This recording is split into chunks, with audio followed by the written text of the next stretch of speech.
Vendre est un exercice qui se pratique dans des situations très différentes, mais le processus se déroule généralement de la même manière. L'entretien ou le rendez-vous démarre par une prise de contact, une phase de découverte, pendant laquelle le commercial découvre les attentes du client. Ensuite, il présente et argumente sur le produit en fonction des motivations qu'il aura détectées, puis traite les éventuelles objections du client avant de sentir le moment venu pour signer la vente, ce qu'on appelle le closing. S'ensuit enfin une phase pendant laquelle le commercial prend congé du client et le rassure, le réconforte dans son choix, afin de préparer une fidélisation. Pour que l'argumentation ait le maximum de chances de fonctionner, elle sera exprimée dans le langage de votre client et s'appuiera sur des preuves. De nombreux ouvrages traitant de techniques de vente distinguent 3 composantes pour un bon argument.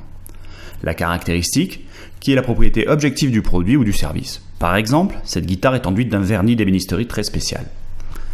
L'avantage, qui est la traduction de cette caractéristique en termes d'intérêt pour le client. Par exemple, ce qui vous permettra d'obtenir un son très pur.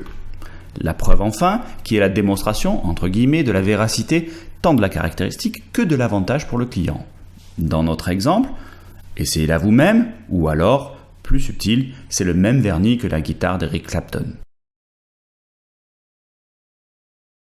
Dans le contexte de l'exercice, vous pensez qu'il serait excellent pour votre client de participer au salon de la gastronomie, mais le coût élevé de l'opération l'arrête. Vous devez construire un argumentaire.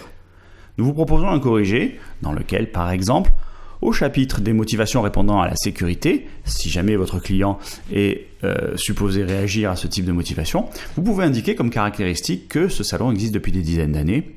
Ce qui tourne en avantage pour le client lui garantit un certain nombre de contacts, et la preuve que vous pouvez avancer est le nombre de visiteurs de l'année dernière, avec plus de 20 000.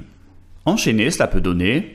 Vous savez, monsieur, le salon existe depuis des dizaines d'années. L'année dernière, plus de 20 000 clients se sont rendus sur le stand, ce qui vous garantit un certain nombre de contacts qualifiés.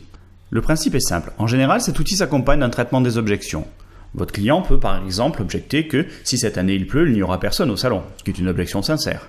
Vous pouvez avoir prévu une réponse en disant par exemple que les organisateurs ont acheté 1500 mètres de tenture pour couvrir les stands et les allées.